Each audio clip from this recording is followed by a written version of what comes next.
Breaking tonight, Republican candidate Ben Carson unleashes a dramatic new message in the 2016 race for president as he launches a scathing critique of the Black Lives Matter movement, some of America's big city mayors, and the entire Democratic Party.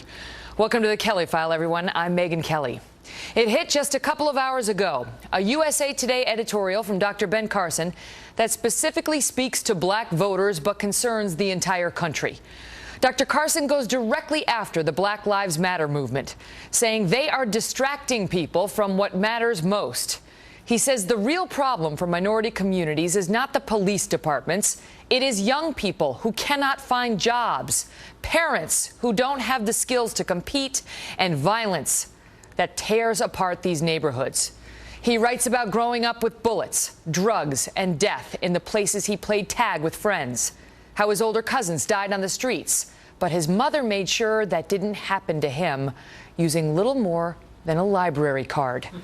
Dr. Carson issues his own call to action, telling folks if they want to march, they should, on local education boards to protest schools that have failed whole generations, on an entertainment industry that glamorizes black men as thugs and women as trash, on City Hall to ask how living behind 3 deadbolts is living in freedom, on crack houses before they tear them down, on Washington to ask about a war on poverty that left poverty winning and black communities losing, on Democrats to tell them black Americans don't want to be clothed and fed and housed by their government. They want their honor and dignity.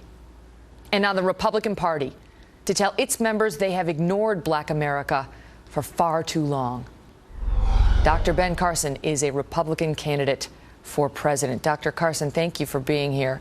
And whoa, thank you. Way to lay it out. I mean, we have been talking for months on this show about how some believe too few in the black community have turned and said, stop.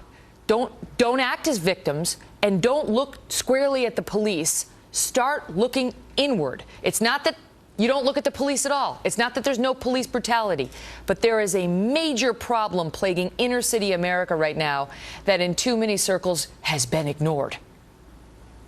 Well, it is a big problem. And actually, there are a lot of people in the black community who actually think the way that I do, but it's very risky to actually say it because then you'll be called a name, you'll be scorned. And that is what the established Progressive Party wants. They don't want anybody to speak out against this. And they want to demonize anybody who does so because they want to maintain their power. And I think a lot of people are starting to wake up. I'm not sure they're going to be able to maintain this grasp over the black community going into the future. I'm certainly hoping that's the case. You talk about how you believed it was your destiny to wind up dead on the streets, that you also thought, like your older cousins, you would not live to see adulthood, but your mother changed everything for you. And you've said similar things in the past, and people have dismissed you as oversimplifying the problems in inner city America with the library card. Well, I can tell you, if I could multiply my mother and put her in all of those homes with little kids growing up, you would see a very different outcome. How? You know, the person who really has... What was it about her messaging to you? Well, she refused to be a victim, and she refused to let us be victims. And she always said, there is something that you can do. You do not have to sit around and wait for somebody else to do things for you. And that really informed the way that I thought about things. It informed the way that my brother thought about things. And, you know, there were other people that I knew in the neighborhood whose parents were like that, who also turned out to be shining examples. It's not a fluke by any stretch of the imagination. You talk about the schools and how abysmally they have failed inner city America, saying the teachers' unions, their failures don't kill as quickly as a bullet, but they do kill as surely as one. Absolutely, because education is the great divide in this country. It doesn't matter what your ethnic background or your social economic background is. If you get a good education, you write your own ticket. End of story. No ifs, ands, and buts about it. And we need to be emphasizing that. You know, one of the things that I tell people all the time is during slavery, it was illegal to teach a slave to read. Now, why do you think that was? Because even those evil masters knew that an educated man is a free man. What of the, I know you say you believe the Democrats, they basically want to provide public assistance for these communities as opposed to help them, encourage them to lift themselves out, to change their lives as you did in your own family. But you also cast blame on the Republicans for ignoring these communities. Do you sense a real opportunity? I think this assumption by many is that black voters in inner city America are not going to vote for a Republican, even a black Republican doctor success story like yourself. Well, you know, I've had many black Democrats come up to me recently and say, "You make so much sense. I'm a Democrat, but I'm voting for you." I get that all the time. And I know that's exactly what the progressives are afraid of and don't want to hear. But at some point, people are going to start thinking about their own interests. And myself and a number of my Republican colleagues are very interested in putting together mechanisms that allow people to climb out of dependency and to become strong parts of the fabric of America. That's what we're working on. It doesn't do any good to pat people on the head and give them all the little things that they need so that they're satisfied in a state of dependency. That's exactly what we don't need. That's killing us. And I think people are waking up to that.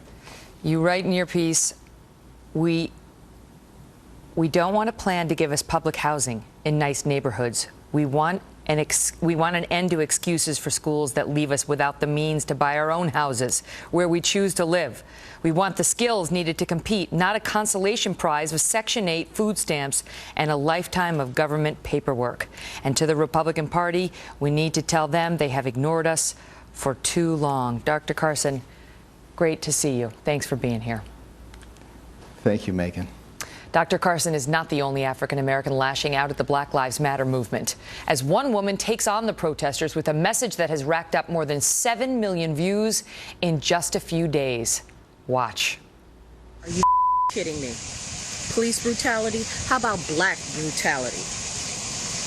You black people, my black people, you are the most violent I have ever seen in my life.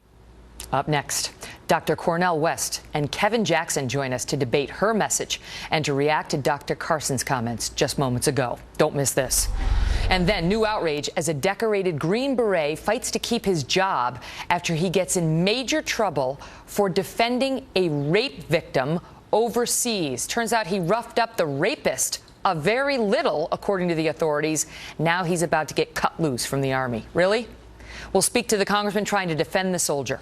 Plus, family values advocate Josh Duggar is in new trouble, you may have heard, after his name turns up on a website for people who cheat on their spouse. And he's admitting being ensconced in something. We'll have an update. This is it, right? There's not like another big Duggar family secret that is going to come out. No.